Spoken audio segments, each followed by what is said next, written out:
Hi guys, Dan here from Canada Abroad, and thanks so much for tuning in. Today we're bringing you the latest updates in Canadian immigration. So it's not just specific to one program. This relates to motion or M44, which some of you might remember us talking about earlier in the year. So it pertains to things like the targeted express entry draws that are to come later in the year, early 2023. So what happened is yesterday, Immigration Minister Sean Fraser announced what they called the strategy to expand transitions to permanent residence. Now, this is a 39-page PDF, and if you want to read the full PDF and all the details, I've put the link in the description below, and I'll take you through to that government-released PDF so you can read through everything. But the main takeaways is they're working on what they call 5 pillars to work towards transitioning more people to permanent residence.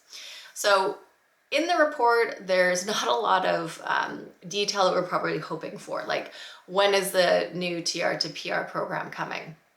What day are they going to start the program? What day are the targeted express entry draws happening? They didn't give us any official dates, unfortunately. They just said, here's our broad plan going forward.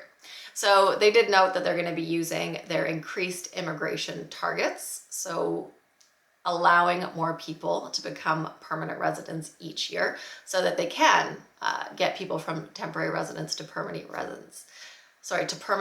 And we saw that when they introduced the TR to PR program, they had to increase the immigration levels to allow that program to run.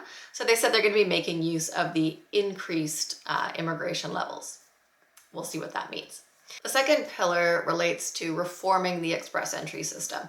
So this is one of the more important updates that we're looking at. So this is going to relate to targeted draws.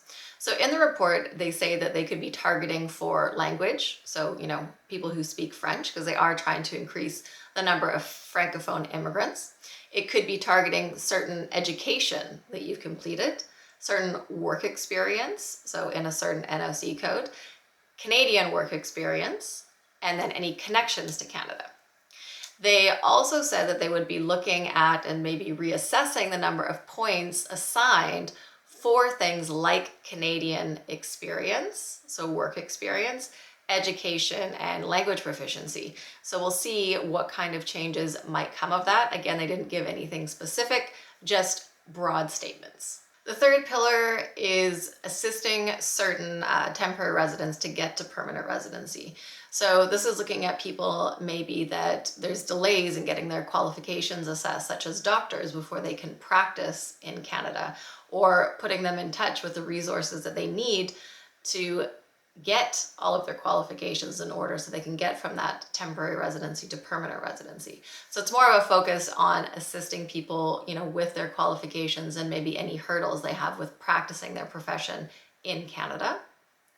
The fourth pillar that they looked at is to support communities and provinces in attracting and retaining new immigrants. And they also say there's a focus, again, on trying to get more francophone immigrants to destinations outside of Quebec.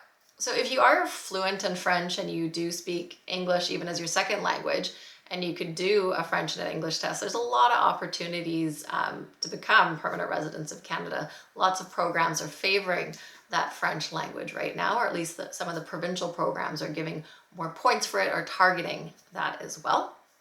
And then the fifth pillar, I love this one, is talking about reforming the immigration system in terms of, IT and increasing capacity, increasing the immigration system. So we know that things are going online. You won't be able to submit paper-based applications anymore.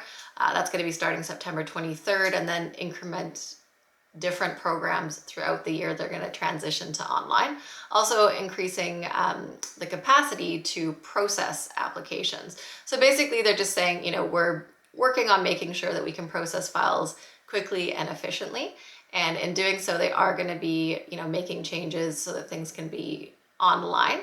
They did note in the longer PDF that it obviously is going to take time for the IT department to work on some of these things. So everything that they're hoping for might not be implemented until 2023, which isn't a big surprise given that we're already almost at October of this year. So again, no specific dates given for any of these things. We don't know when the TR to PR program is going to open. We don't know what date the specific targeted draws for express entry are going to start. We just have this broad overview. So again, if you want to read the full document, you can just click the link below, and it's got the link to the full PDF that you can download and take a read through on your own. So thank you guys so much, as always, for tuning in, and don't forget to subscribe to the channel if you want to stay up to date with all the latest Canadian immigration news and updates.